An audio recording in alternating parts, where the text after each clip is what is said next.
Good afternoon, everyone. Welcome to the second annual Purple Tie Awards recognizing men in our community who are dedicated to breaking the cycle of domestic violence.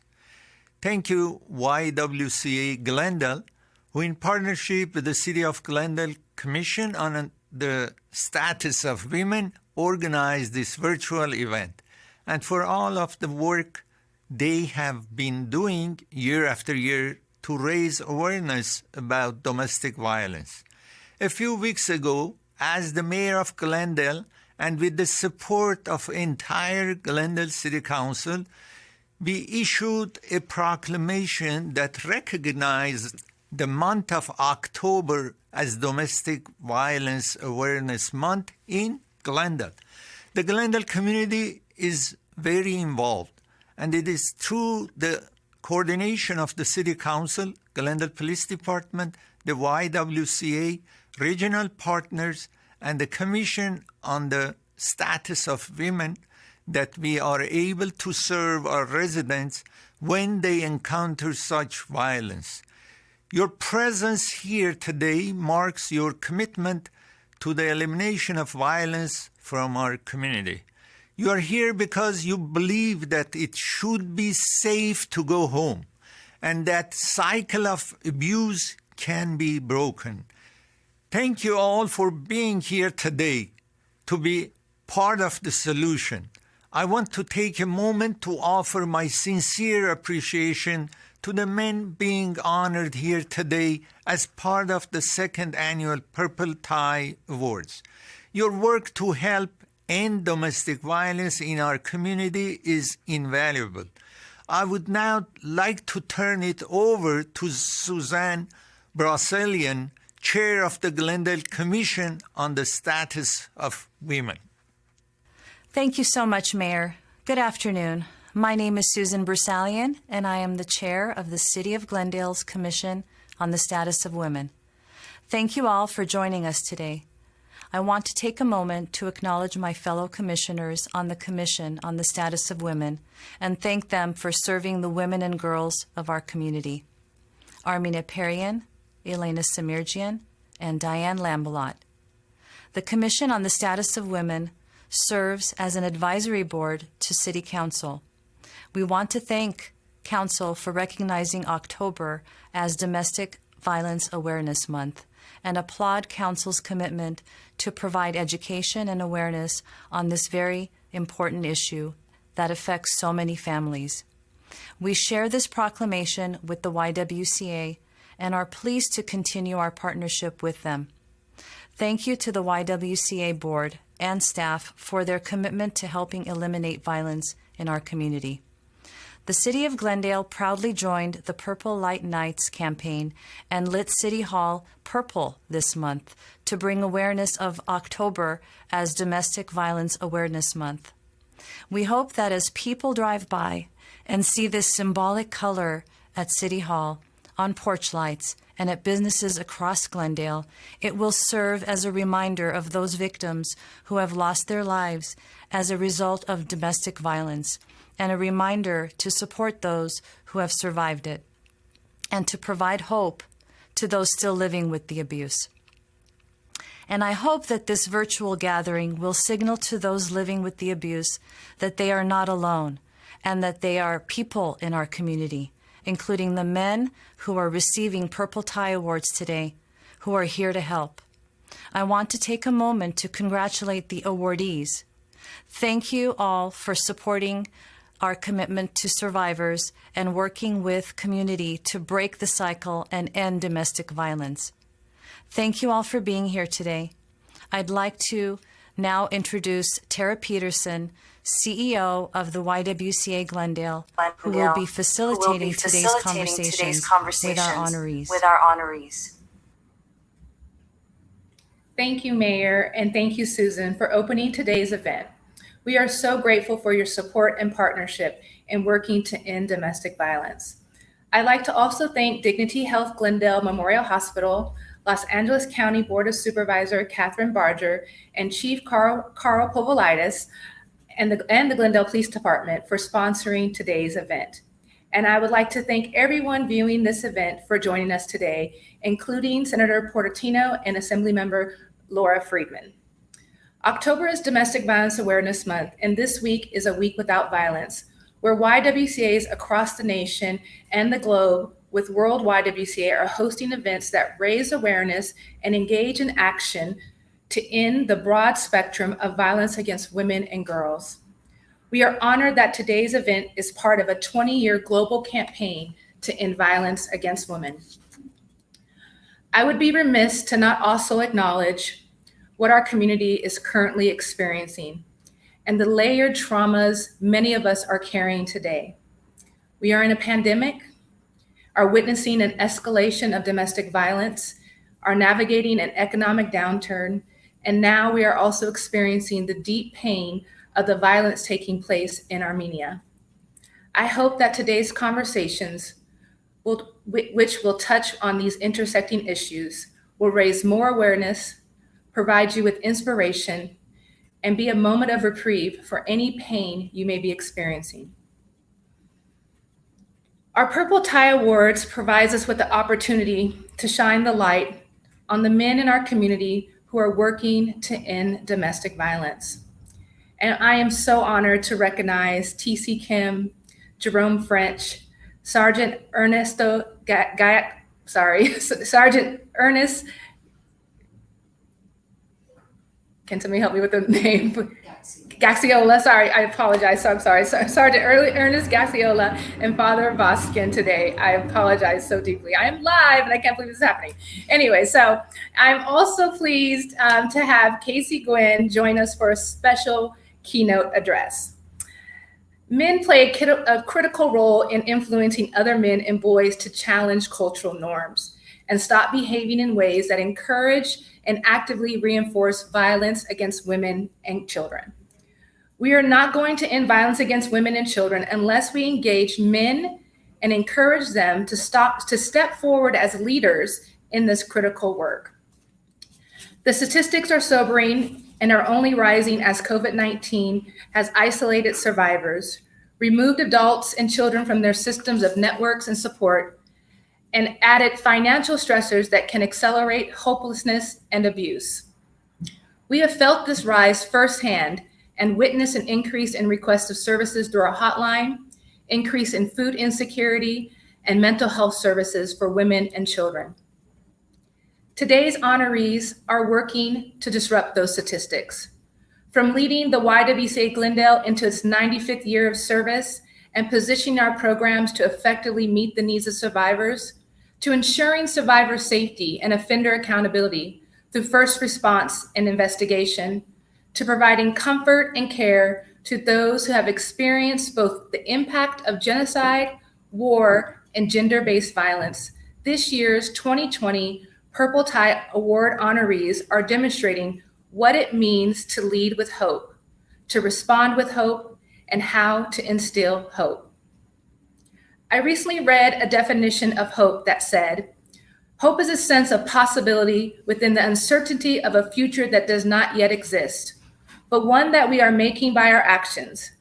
I've been thinking about our honorees and our keynote speaker and how they are each leading, responding, and instilling hope through their work to end domestic violence. I am thinking of survivors who come to us, not knowing what their future holds, but knowing that a new life, one full of dignity, respect, and healing is possible. I'm also thinking about the families who have lost members because of domestic violence, and we hold you in our hearts today.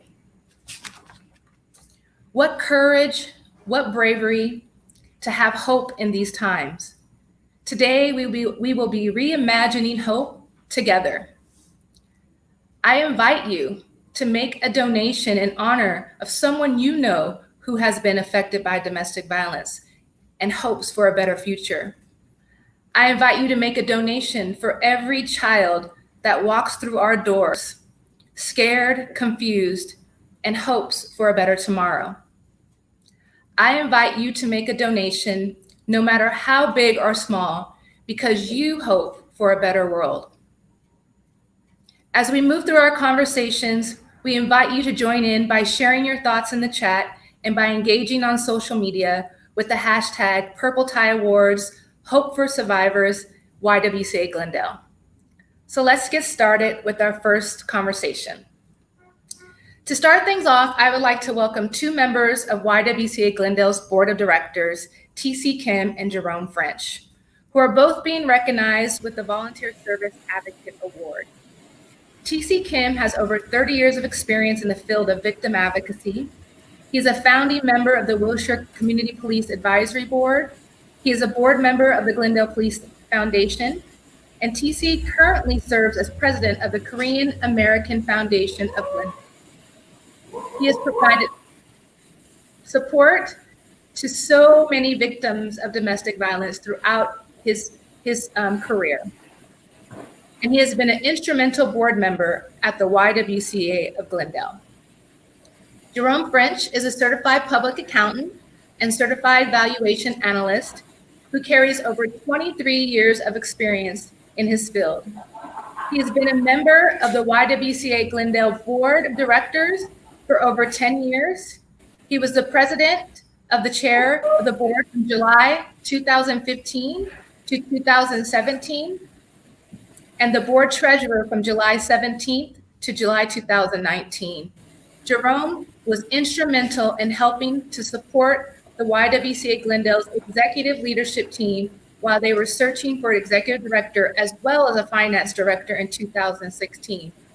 Both Jerome and TC were influential in my recruitment and hiring during their board tenure, and I would like to say they did a very good job. And our organization has doubled its operating budget, crafted an ambitious 5-year strategic plan, and laid the foundation for our impact and growth. Thank you both for being a part of this special event. It is so wonderful to have this opportunity to recognize you both and lift up the work you have done to strengthen YWCA Glendale and our domestic violence program. Great. I think we're just waiting for TC to join us. So welcome, Jerome. Thank you so much for being here. Well, thank you for having me. And I don't feel worthy of this honor, but thank you so much. I really appreciate it. And there he is. There, TC. Hey, TC, how are you? Yes. Good, how are you, Jerome? Thank you. Thank you guys both so much for being here. And, you know, when I think about the length of time you've all been served on this board and how much you have witnessed at the YWCA Glendale go through good times and bad times and ups and downs. And oftentimes we don't see men who decide to join a board of an organization that's focused on domestic violence. Can you share with us, I'll start with Jerome, one of your motivating factors for joining the YWCA Glendale? Well, you know, the baseline factor, aside from somebody coming and saying, hey, you know, we would really love to have you involved, was actually the fact that that my sister went through a situation, and she's kindly said it was okay to discuss this, where she encountered domestic violence. Now, thankfully, she didn't buy into the cycle of recurrence that goes along with that so often. But I wasn't in a situation where I could reach her because she was in another state. But that's always weighed very heavily on me.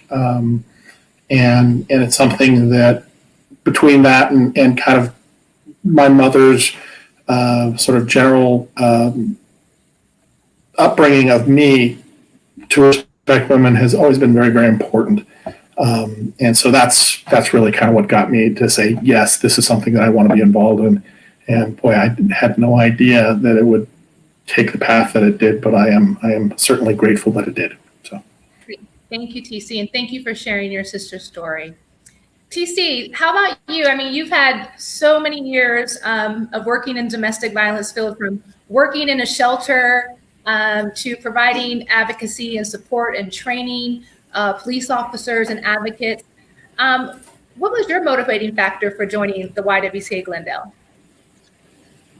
It goes back to about 35 years ago when I was at UCLA. I followed my friend to just volunteer at a place called Every Woman's Shelter that was supported by National Council of Jewish Women at a shelter, just to play with children who experience abuse.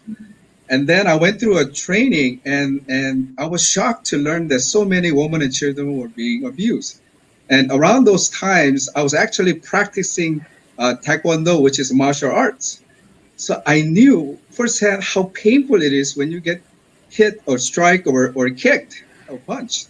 And I was even surprised to learn that some of the pregnant women were being beaten up by their husbands. And it was so unbelievable for me at that time to learn those facts.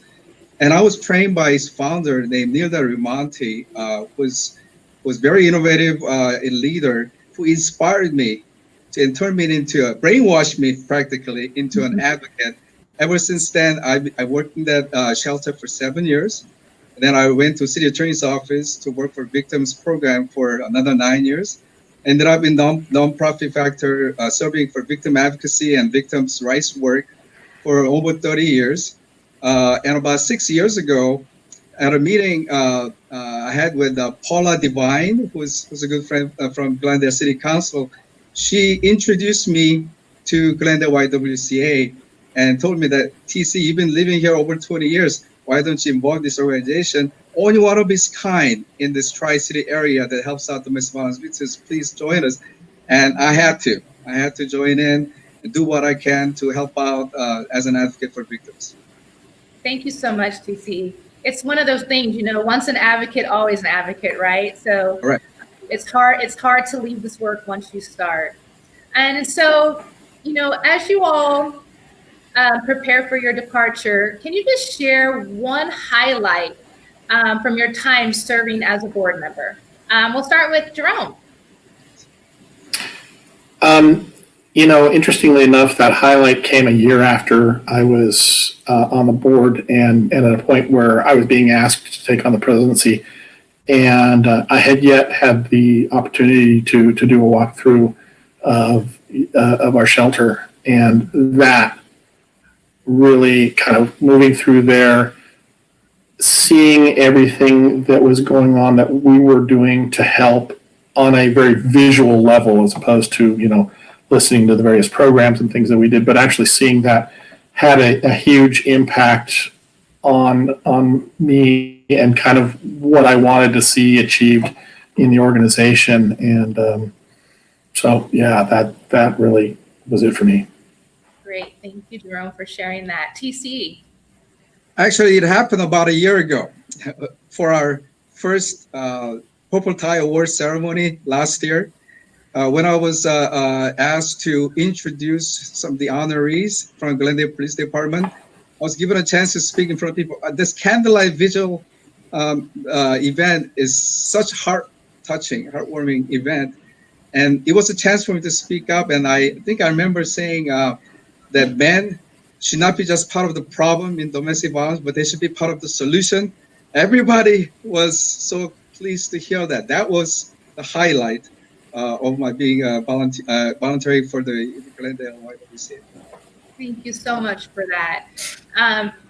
Definitely, I appreciate you sharing those highlights. And I think that, having the opportunity to kind of look inside and see the work that we do inside can definitely be life-changing. And I'm so happy that you all were able to provide your leadership. And so now, as you prepare to say goodbye to us, as you are both finishing your last term with the YWCA Glendale, what is one hope you have for the future of the YWCA Glendale and the work that we're doing to end domestic violence? TC. TC, you want to go ahead? Well, I've worked in both emergency shelter, transitional shelter, and permanent shelter for domestic violence survivors. And I understand that currently Glendale YWCA only does emergency services. I hope someday that you can provide more comprehensive service by bringing in more another building, perhaps for transitional housing care and also permanent housing care to provide longer term service to help out the domestic violence survivors. Yes, thank you so much, TC. And Jerome. I hope that we see more men stepping forward and speaking the truth. And the truth is that you can't really be a strong man without strong women. And I think that gets lost. I think that has historically gotten lost. And there might be some sort of fear, and I don't understand it, but having a strong woman and relationship with strong women makes you a stronger man, not the other way around. Absolutely. Not the other way around. Weakness doesn't support anybody. And so having strong women and just being able to alleviate all of the restraints that come along with violence, and it's not just physical violence as you guys know, but financial violence and just, I'm not going to get into that, but strong women equal strong men, and men are going to be part of that solution by helping and promoting that. And that's what I want to see. Absolutely. Well, I've had the honor and privilege to work under both of your leaderships, and it's been truly amazing. And I am so honored to be able to present the Purple Tie Award to you all. I can't think of anybody more deserving, doing the work behind the scenes, and really helping us be the organization that we are today. We could not have done it without you. So thank you so very much both for everything you've done. And we are so honored to recognize your service today and every day. Thank you. Thank you.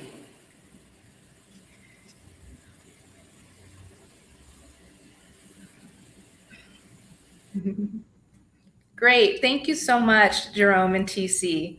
Shifting gears now, I would like to introduce you to a very special guest, esteemed colleague in the field of domestic violence, and someone I have known my entire 20-year career, Casey Gwinn.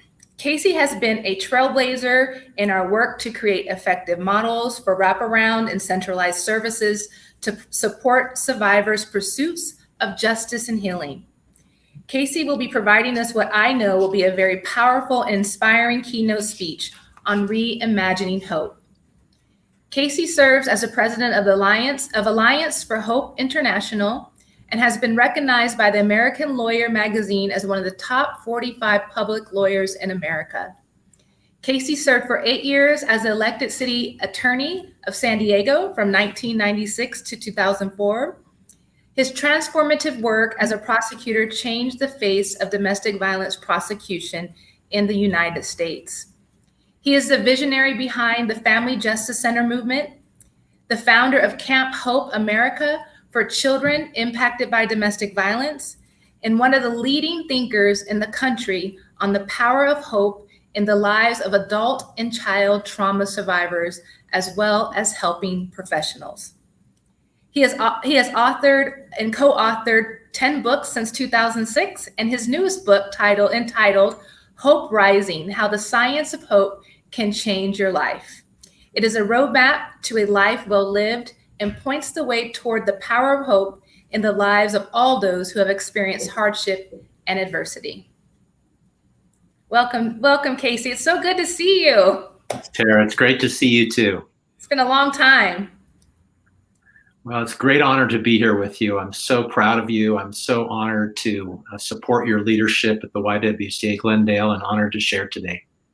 Thank you. So before you start, I know we're live, I'm just going to say this, but I remember when I was first appointed, my first executive director job, when I was appointed in 2009 to the California Partnership Domestic Violence, you flew all the way from San Diego to Sacramento to be a part of my welcoming ceremony and provided remarks. And I will never forget those remarks. They mean so much to me, and thank you. Well, blessings on you. Your pain has become power, and I love the work you're doing at YWCA Glendale. Thank you. All right, I'll let Casey take it away. Well, thank you. It's such an honor to be with you all. I'm actually going to share my screen here. We'll see how that goes, and be able to share hopefully a little bit about the science of hope as we talk today. So if somebody can just let me know, can you see that screen? Is it up there for you?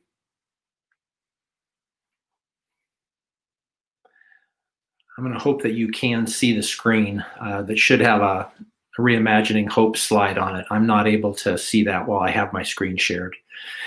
But it's an honor for me to be able to be with you all today and be able to share a little bit about the whole theme of today, reimagining hope and instilling hope. I have talked a lot about hope over the 35 years I've been in this work.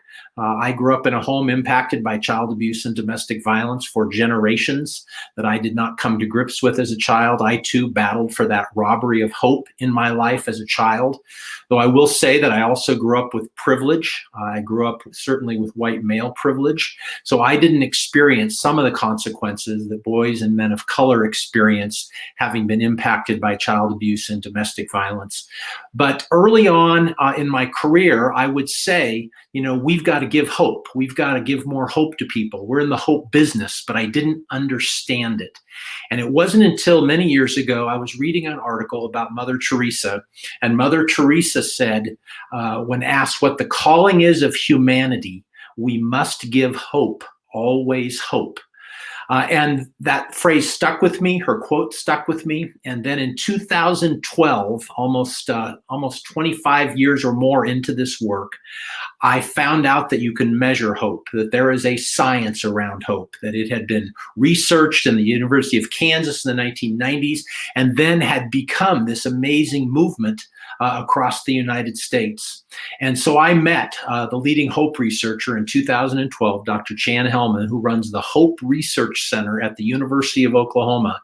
And Dr. Chan Hellman basically said to me, I hear you run an organization called Alliance for Hope. I hear you run a camp for children impacted by domestic violence called Camp Hope. So here's my question.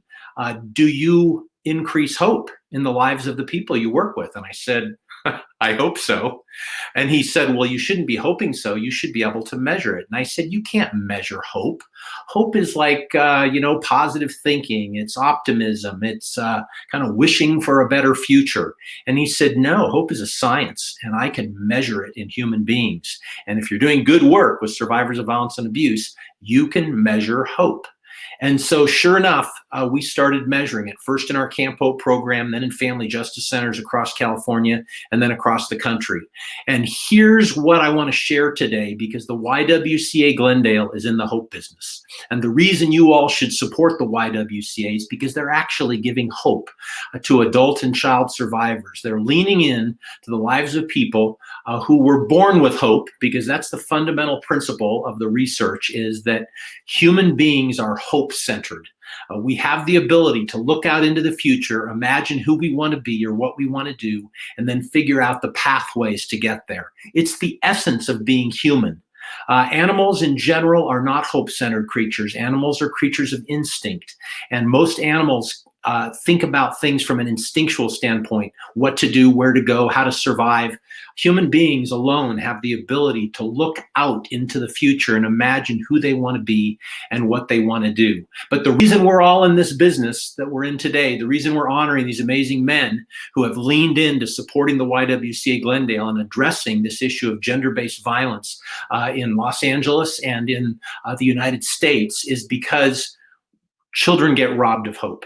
Adults get robbed of hope. We all get robbed of hope. We're born with it, and yet then along comes direct trauma, vicarious trauma, which happens to staff at the YWCA Glendale, which happens to police officers, which happens to prosecutors, which happens to advocates. Vicarious trauma, the trauma of others, gets visited upon us and robs us of that ability to look forward in our life and figure out who we want to be and what we want to do. It could be illness. It could be the loss of a relationship, the loss of a child. Lots of adversity in life robs us of hope.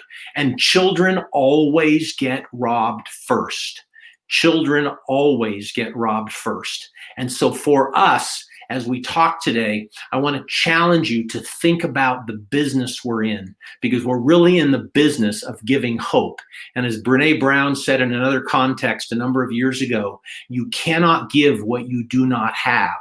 So we have to be in the business not only of helping others find hope, but making sure we have it in our own lives. Whatever we're doing, whatever we do for a living, whatever we do in this work, whether we're simply donors or we're staff members or we're allied agencies, you cannot give what you do not have. So in 2012, when I met Dr. Chan Hellman, he said, there's actually a scientific definition of hope, Casey. And I said, what's that? And he said, hope is the belief that your future can be brighter than your past and that you play a role in making it happen. That was something I did not know. And he said, and we can measure that in human beings.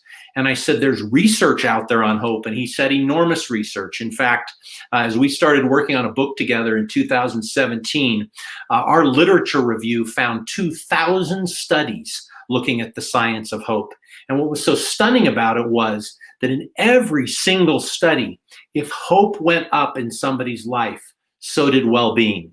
And if other things went up, resiliency or other kind of factors, it didn't necessarily increase well-being in people's lives. Hope was the single best predictor of trauma recovery, the single best predictor of well-being. And so I realized Mother Teresa was right a long time ago when she said, we must give hope, always hope. So in 2018, Chan and I were honored to write a book that Tara mentioned called Hope Rising, How the Science of Hope Can Change Your Life. And it changed my life completely.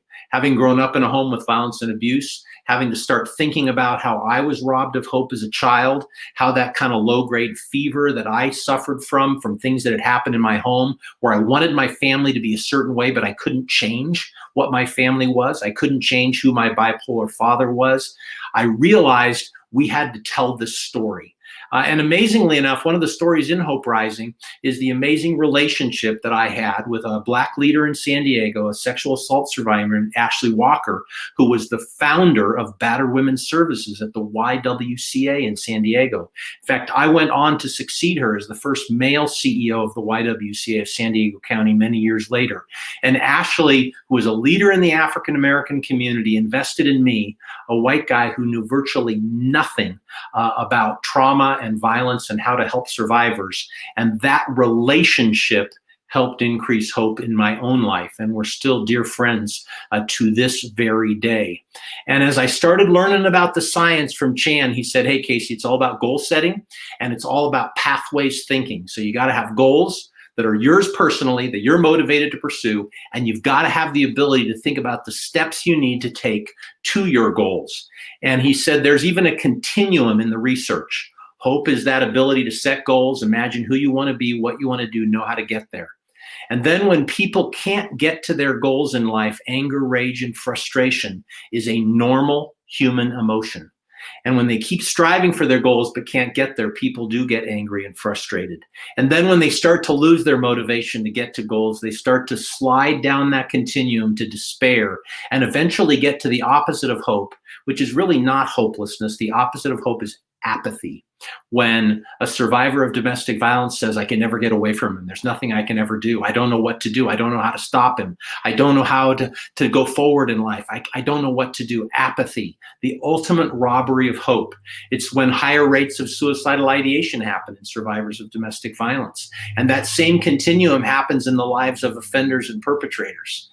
Growing up, robbed of hope, often very young, who grow up with that anger, that ultimately produces this choice to hurt others in their lives.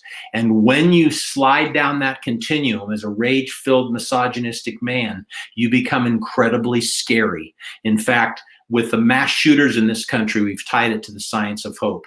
With cop killers in this country, we've tied it to the science of hope. So the more abusers lose hope in their life, the more they grasp at things to try to have control, like control another human being.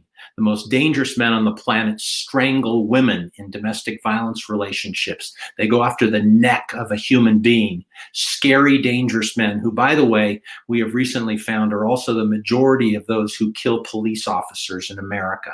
Men who strangle women in domestic violence. So you can see how this continuum works. People being robbed of hope in their lives. Adults, children, perpetrators of violence, or even survivors or victims of domestic violence. And when I saw this continuum, I said, so Chan, we've got to be in the business in our organizations of getting people to move from apathy back to despair and from despair back to rage. And he said, no, there's another continuum, Casey, and it's called the Nurturing Continuum.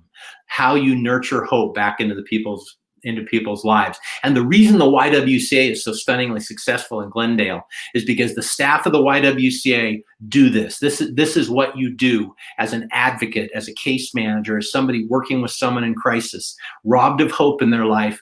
Okay, let's start setting some small goals, little goals that you care about, that you can accomplish in the next hour, in the next 2 hours, in the next week, in the next month.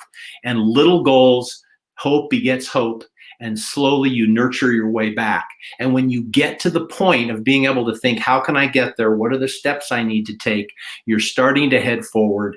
And I remember this like it was yesterday. Even when I ran the shelter, I'd say to women in the shelter, let's take a walk today. And some women were too dark to even take a walk outside, too scared to take a walk outside. I said, I'll keep you safe. We'll just walk around the block. We'll get fresh air. We'll feel the breeze. Imagine what it'll feel like. The sun on our face, we'll laugh together, we'll get some exercise, we'll have a great special time together. I was creating a future memory of success before it even happened. Imagination is the pathway to hope that we're trying to help reinstill in people who suffered trauma, violence, and abuse in their lives. And so as I share with you today about this notion of reimagining hope, I want to challenge you to begin to think about what this means. Tara talked about it, facing a pandemic, facing social unrest, dealing with racial awareness and racial justice issues in Glendale as in every other community in America, and being honest about societal racism and structural racism and what we need to do to address it, particularly in those intersections that Tara talked about, the intersectionality of so many issues we're dealing with in this country right now. And at the end of the day, my challenge to you all, and I think the celebration of the men getting these Purple Tie Awards, is they've been kind-hearted men who have stayed hope-centered. They've stayed focused on what they can do, what goals they can set to make change in the community, to support the YWCA, to support survivors. That's our calling, kind-heartedness and hope-centeredness. So I want to share a little story as I wrap up my brief remarks. We run, as Tara mentioned, the largest camp in the United States for children impacted by domestic violence. It's called Camp Hope America. And we started it in 2003 as part of the San Diego Family Justice Center. This last year, we were in 25 different states, and we'll continue to expand. We do a lot of work with kids in California. I'm going to be talking to Tara about the opportunity to maybe do this work with the YWCA in the months or years to come as well. But we take kids who have been robbed of hope in so many ways in their life.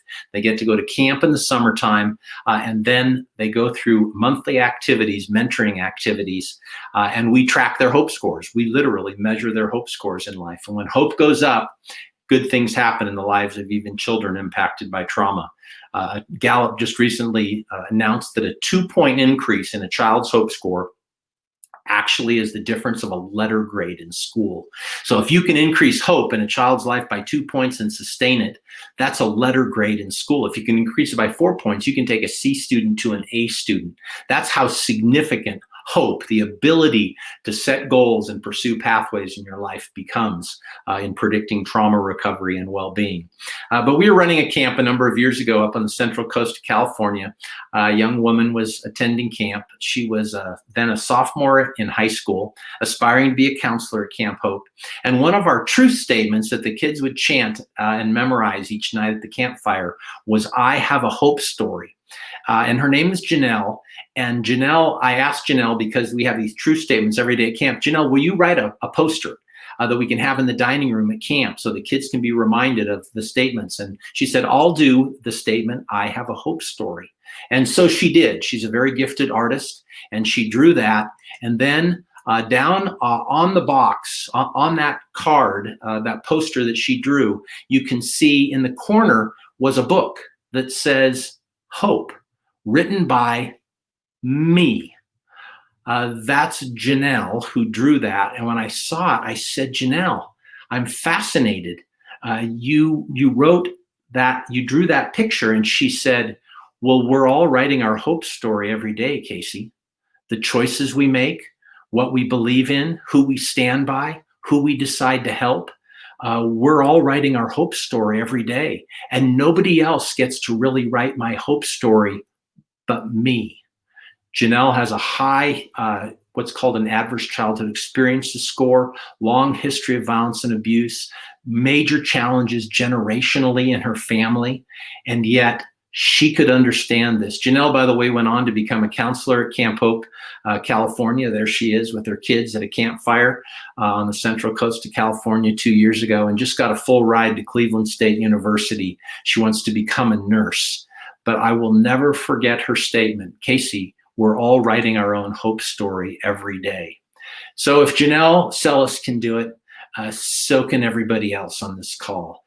That's what the YWCA is doing, in essence, is writing hope stories and helping people write their own hope stories. Because sometimes when people are robbed of hope, we have to be the ones to help lend it to them or give it to them in the process. So I'm going to stop there, except to say, Tara and the YWCA team, thank you. And for those of you that are supporting the Y, lean in. I'm going to make my own donation today, and I hope you all will too, because the YWCA is helping to restore hope in the lives of human beings. And congratulations to the honorees and the Purple Tie Awards. You all are truly hope givers in the work that you have done to support the Y. So blessings on all of you, Tara. Thanks for letting me share today. Thank you so much, Casey. Truly appreciate your remarks. And wow, just the boost that we all needed. I know that I need it today. And thank you for, uplifting and recognizing those who are on the front line. I just want to just recognize our team that I know are watching virtually and let them know that they give me hope every day. So thank you guys for all the work that you do. Okay. That was awesome. Okay, so I have to get myself together because I have two more conversations to go through. And I want to welcome, I would like to now introduce our next honoree, Sergeant Ernesto Gaxiola. I did it right. Of the Glendale Police Department. We are honored to recognize him with our Law Enforcement Advocate Award. Sergeant Gax, as we like to call him, began his law enforcement career with the Santa Cruz Police Department, where he worked for 3 years prior to moving to the Glendale Police Department. He is currently the supervisor of the Glendale Police Department Assault Unit, which investigates all domestic violence and sexual assault cases in the city of Glendale. Prior to his role, he was a detective in the unit for 6 years, where he worked hundreds of domestic violence cases, as well as some high-profile investigations. Sergeant Gax has trained new officers on the nuances of domestic violence investigations, sharing his knowledge on the complexity of domestic violence that he learned as a detective. On the national level, he has presented a class on domestic violence to the national audience at an Internet and Crimes Against Children conference in Atlanta. Sergeant Gax continues to share his knowledge and investigations with the 5 detectives he supervises. He is also a U visa administrator and works with victims applying for immigration relief as they cooperate in the judicial process of pursuing justice. On top of all these roles and responsibility, he is also a member of our sponsor, Dignity Health Glendale Memorial's Hospital Human Trafficking Task Force. Welcome, Ernesto.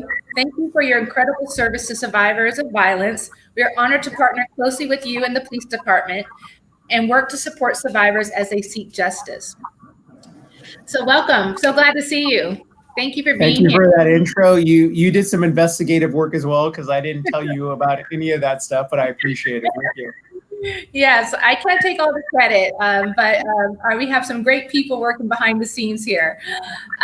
So, as we are, coming off this really amazing keynote speaker, and we're talking about supporting survivors and in our community, law enforcement has always played a key part in responding to domestic violence and helping ensuring their safety. And that's why we're honoring you today, because we do see that as a critical part of ending domestic violence, is making sure that we have people like you in the Glendale Police Department that are able to respond to domestic violence victims in compassionate and caring ways. So before we get started, I wanted to just tell us a little bit about your role and the role of the domestic violence unit for the Glendale Police Department. Okay, so my unit essentially investigates a multitude of crimes. And if I was going to describe investigations, you have property crimes and persons crimes. So my unit deals with, obviously, persons crimes. So when it comes to domestic violence, and I want to give you, Ms. Peterson, as well as the YWCA, as well as the commission. The only reason we're successful is because the support and assistance we get from organizations like the YWCA and the commission. So when it comes to persons crimes, my unit, long story short, we investigate crimes that are emotional based. Domestic violence has an emotional aspect to it where you see things that are unexpected. You deal with circumstances that you are not expecting. And my unit has a detective cadre that is resilient, they're relentless, they have fortitude.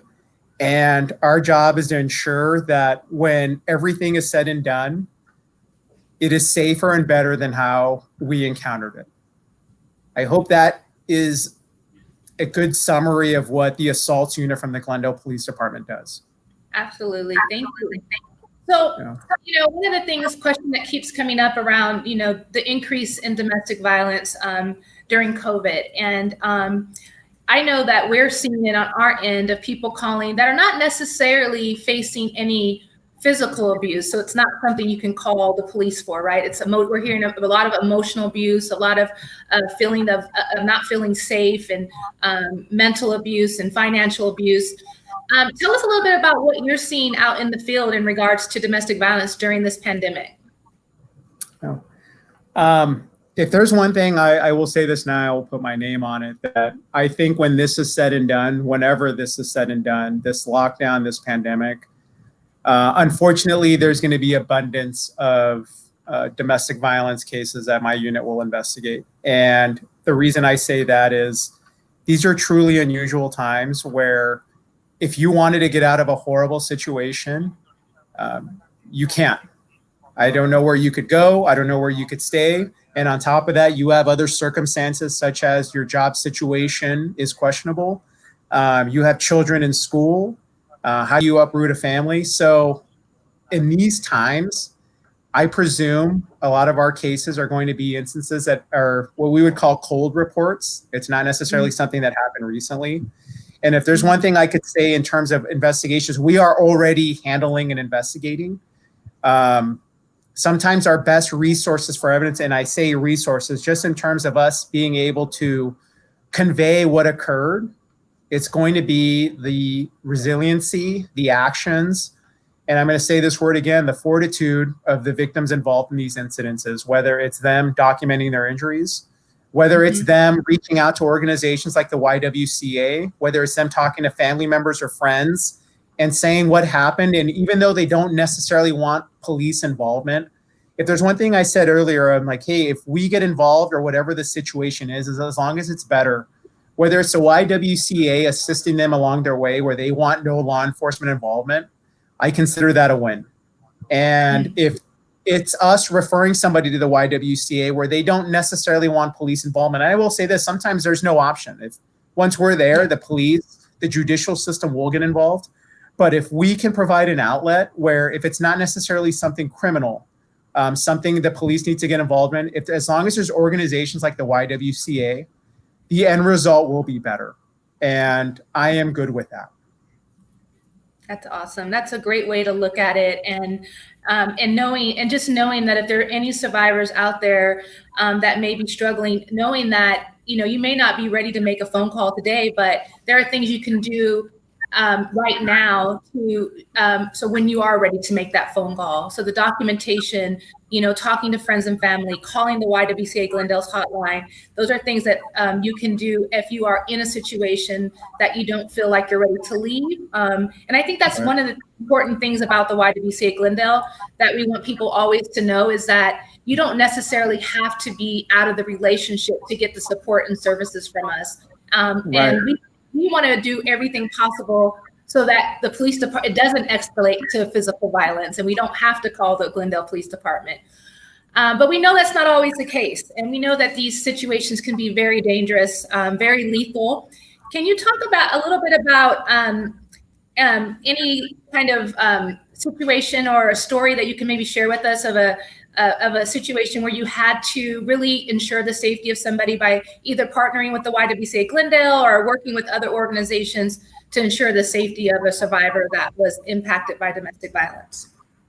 No, absolutely. If there's one thing I would like to say right now is we actually have pamphlets, and it's for special victims and people involved in domestic violence situations. They are considered special victims, whether it's the actual victim involved, whether it's the children involved, if they live with a parent, and at the top of the list in terms of who to contact for resources is the YWCA. But in regards in recent instances, if I could be blunt, we had probably one of the gnarliest domestic violence investigations that just occurred literally yesterday, where I will presume the person involved will either reach out to YWCA or they are going to need some type of support services to assist them with what occurred yesterday. And it's these instances, and I did a presentation a couple of days ago for a couple of members from the Commission of the Status of Women where I am not a stats person. I don't understand math. I don't understand stats, but I do understand this, that since March, when I believe this lockdown started and this pandemic started, the majority of the investigations my unit is handling now has to be domestic violence related. And this instance that happened yesterday, and I'm sorry I cannot divulge more details, this is where organizations such as the YWCA and all the other entities involved, this is where the Glendale Police Department is truly successful because there is a partnership and we are limited in the resources we can offer. But this case, just when I thought I had seen it all, I haven't. And that's how I get wiser. And for me, at least, I'm never satisfied with how I do things. If I'm not getting better, I'm being stagnant. And if I'm being stagnant, that's not good enough. And cases like this, I assure you, Ms. Peterson, you and I will be in contact. If it's not this week, it'll be next week. But what I say, and you mentioned earlier with, there are victims right now that it is just not documented. And when it does come forward, the only way to be successful with this is going to be a collaboration with entities such as yourself. And I think next year, if things get back to normal, I will be able to express and share where we won and where we can get better. Awesome. You know, and I'm so sorry grateful. I can't give you more, but yeah. Yeah, I'm so grateful. I know that that's a hard question, but I think it's important for people to know, the community to know that you guys are out there, you're responding, you're on the front lines, just as our staff is. And we just truly appreciate the partnership. I appreciate everything that you do. We are honored to recognize you as our law enforcement advocate. And we will definitely continue to be in conversation. And I appreciate the Glendale Police Department. Thank you, the chief, for sponsoring this event as well. Just a heartfelt thank you to you and all the work that you do, as well as the rest of your team, to respond to victims of domestic violence in our community. Thank you. Great. Thank you for what you do. Thank you. Truly, thank you. We are truly a lucky community because, you know, because we're such a small community, we're able to really have a direct relationship with the Glendale Police Department. And that definitely makes a difference when we're working with victims of domestic violence. I would like to now move into our final conversation today with a beloved leader in our community and someone who I consider a dear friend, Father Vazken. I am privileged to present the Community Partner Service Award to Father Vazken at a time when our community is calling out for comfort, guidance, and compassion. Father Vazken has been a part of our Domestic Violence Awareness Month events predating me, and he is always available anytime that I need him, and I could not think of anybody better to honor with this award for all of his work that he is doing to address domestic violence in the Armenian community and the broader community, all the work that he is doing to talk about genocide and the current situation that's happening and impacting his community. He has also traveled to Rwanda to work with those ravaged by genocide.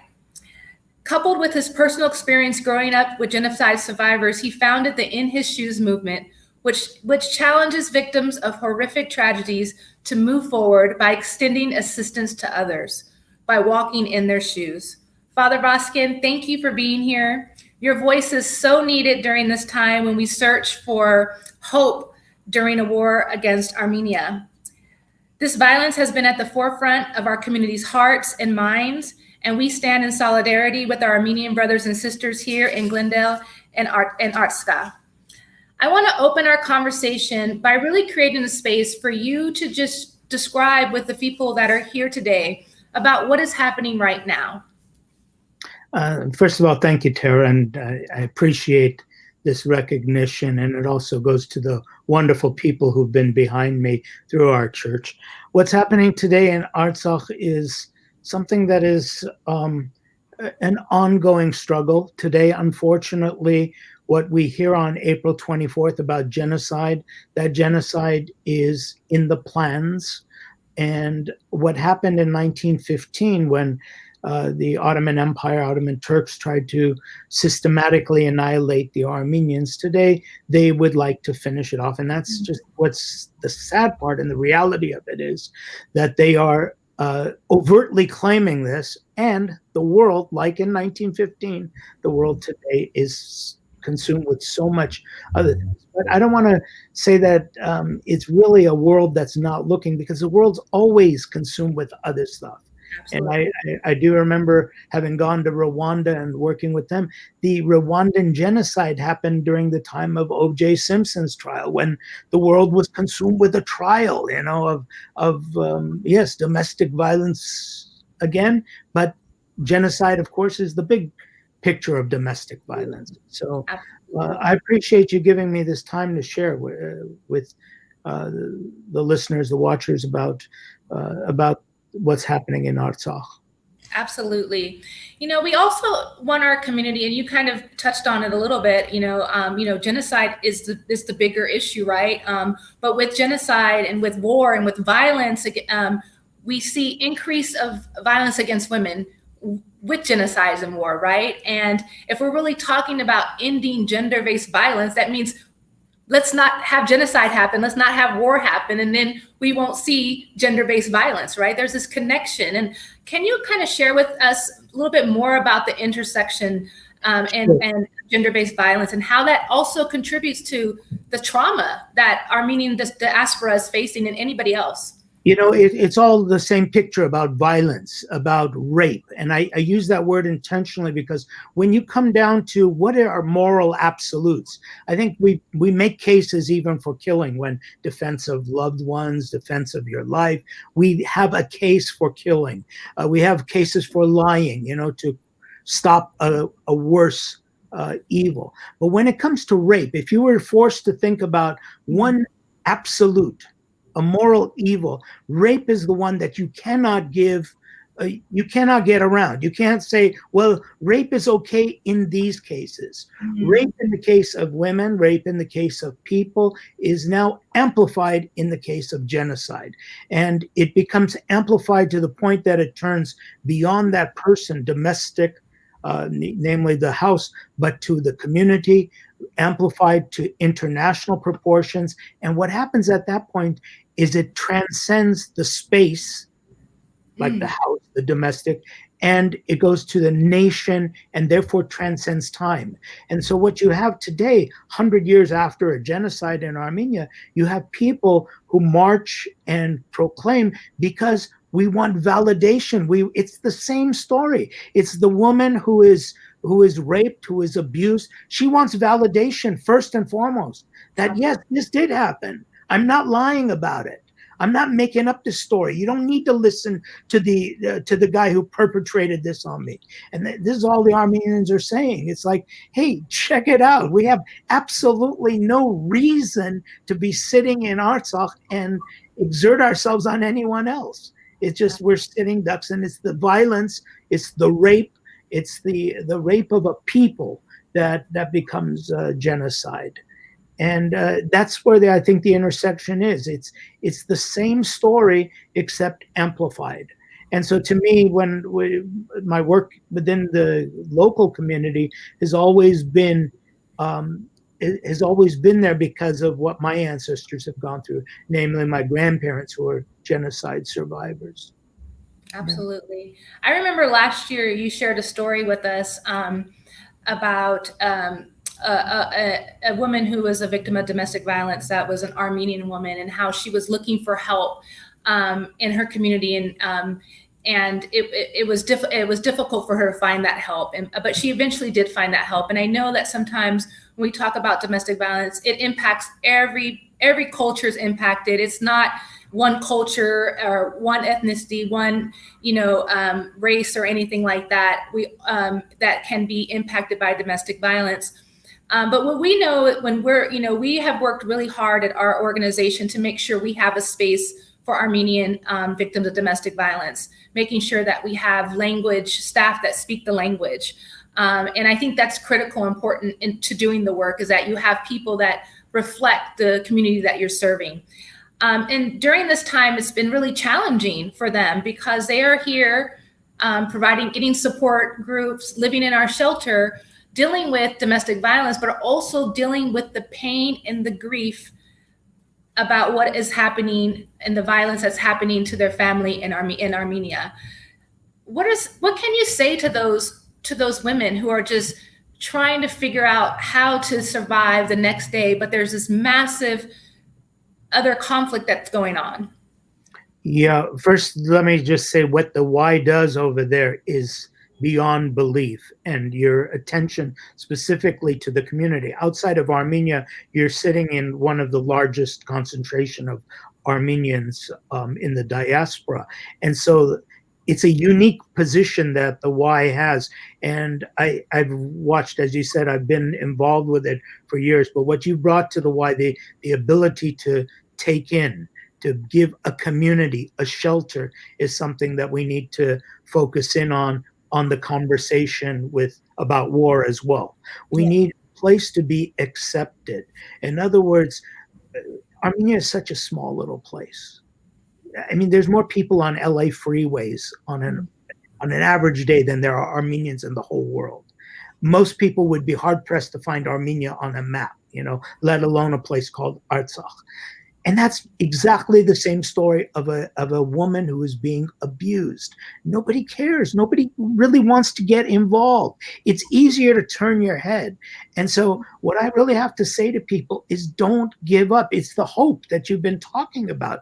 So these women, the workers who are concentrating, and we all are, we're day and night, we're thinking about what's going on in Artsakh. The glimmer is that little hope. And if we didn't have that hope, as we heard a few minutes ago, from the keynote, from everywhere, it comes down to that hope. So I think you just made this beautiful choice in focusing in on hope this year, because I think that's the message we all need to hear. And it's a message that we talk to everyone about, is just have hope. It's going to get better. It has to. Nothing gets worse than this. It doesn't. So with that being said, I have two last questions. How can non-Armenians best support the Armenian community right now? Non-Armenians can support it by forgetting about that descriptor. We all have to, we need a world where we start understanding each other's pain. And I think you have it on your Facebook page. You're an Armenian today. Yes, you've always been an Armenian. We need to get beyond these labels on everybody. I'm an Armenian by ancestry. I'm an American here. Absolutely. And being an American, my rights are being abused. We have to understand that our only hope in this world is the dream that we have.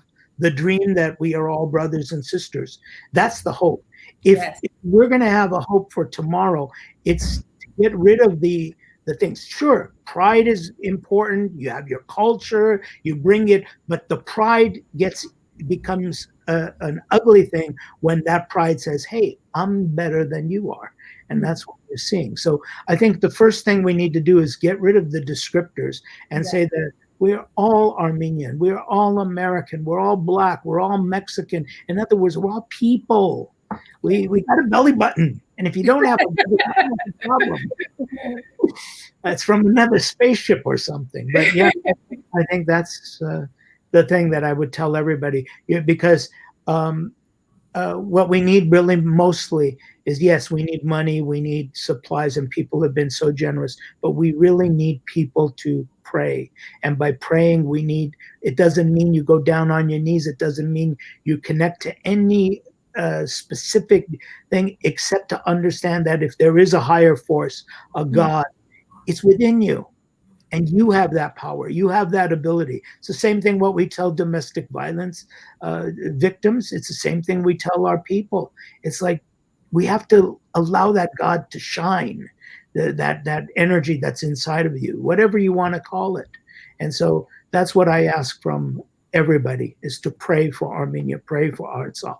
And if you do, then automatically you start letting loose of the money. You automatically start letting loose of everything else that you need to do. Absolutely. Thank you for that. I really appreciated that remark regarding just getting rid of those descriptors. And we are all Armenian today and tomorrow. We are all American. We are all Black. We are all Latinx. We are all Asian. We are all humans. And I think that's a beautiful message. It inspires me as I move forward in the work that we're doing in the community. But the last question I have to ask you is, just tell me what gives you hope for a better tomorrow. It's hard. It's hard. Sometimes it's really difficult.